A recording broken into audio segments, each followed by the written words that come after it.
tout à l'heure dañu wax ni la situation du pays, une dette cachée, une dette odieuse. Gis nga en économie au moins terme yi dafay am sens balaa nga koy utiliser da ngay mesurer ba xam lii lan la parce que comme ni ñu ko waxee par définition une dette publique dès qu'elle est publique elle ne peut pas être cachée dès qu'elle est publique. C'est pas pour rien que le président du conseil de la Cour des comptes dit que ñi wax dette cachée ñoom la engagé mais loolu mënuñu engagé parce que benn yoon dans nos écrits dans nos rapports le terme dette cachée figuré wu te ki ko waxoon sax def na amende honorable parce que ñëwaat na ne leen dama nekkoon opposant di wax en tant que politique ba de loolu aussi dafa am lu ñu ci war a jàng mes chers amis gis nga bu ñu bëggee développé wu te Sénégal rek ñoruñu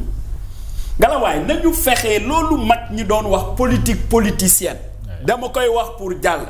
mais suñu réew nañu gënal loolu c'est ça que ba ñu waxanteeg citoyen plus ñuy progresser bu ñu bëggee am des citoyens encore plus responsables nañu jàng nag di leen wax dëgg gis nga li mën a nekk te nit ki gëm ko na ko développer ci kanamu ñëpp ba ñu gis ko parce que nag boo gisee démocratie mu développer Europe mais parce que acteurs politiques yi engagement yu mu jël devant le peuple buñ ko falee ci engagement yooyu nay nekk mais bu mu ci nekkee aussi daf koy leeral ne lii ak lii laa gëm ñi gëm mbiru ñaari tur yi Europe mais bu ñuy campagne dañ koy wax mu leer ne ñun bu ñu faloo ñooñu dañ leen di bàyyi ñu dund normal parce qu'ils assument waaye mënuñu nekk au 21e siècle nekk dans des pays en développement nga xam ne exigence yi bëri nañ kenn mën a taxaw voilà dañu sàcc xaalis Sénégal on a fait une dette cachée ba mu indil ñu lii ñu indil ñu demaat ci yenn jimi jamono mu am le courage l'audace mën a taxaw ci kanamu nit ñi di leen naan non aw ma woon tous les leviers je parlais en tant que politique dette odieuse aussi terme boobu dafa am lu muy signifier mon cher c'est pas parce que dañ tëb ci dette cachée daal di ñëw ci dette odieuse xam nga lan mooy dette odieuse je donne un exemple très simple ñu nekk dans un pays comme le Sénégal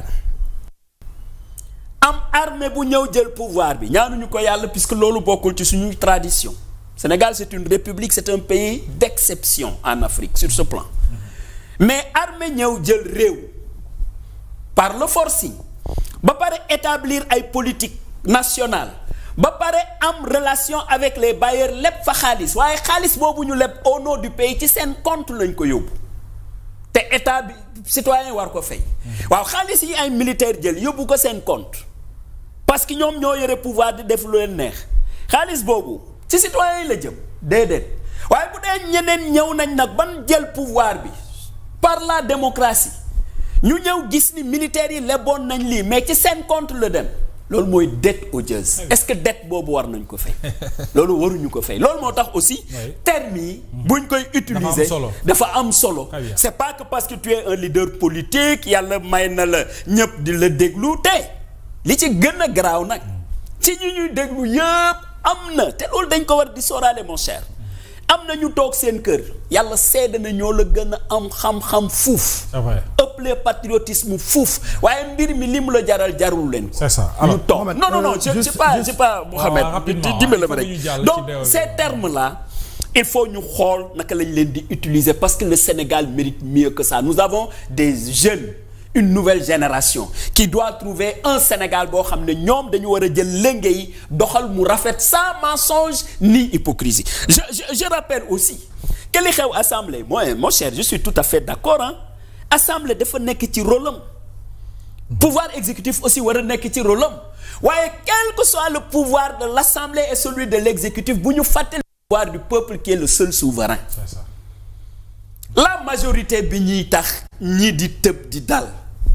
mais une majorité d'1,9 million sur 18 millions d'habitants waaw doo am humilité nag ne lii laa bëgg wande peuple bi nag moo ko moom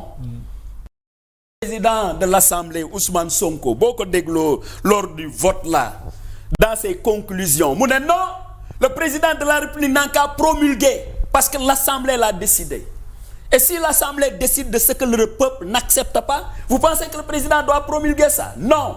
le peuple a son nom sur ça, son mot sur ça. Loolu moo tax mënuñu ko promulguer te jaaruñu par le référendum et dire aux Sénégalais voilà tous les points, qu'est-ce que vous en pensez? Je pense que loolu aussi ça fait partie de la démocratie. Je termine par la CENI qu'ils veulent créer. Non, je suis à l'aise pour vous en parler. Xam nga lu tax?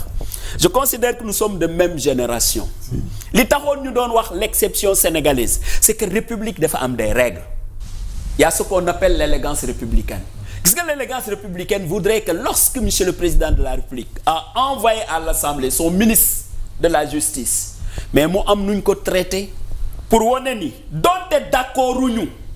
waaye am na élégance républicaine bu ñu obligé ñu am nu ñuy waxee ak yow parce que vous êtes un ministre de la République. Boo nee da ngay créer CENI mais CENI fu ñu ko créer yëpp xam nañ ko c'est dans des pays yoo xam ne dañ am conflit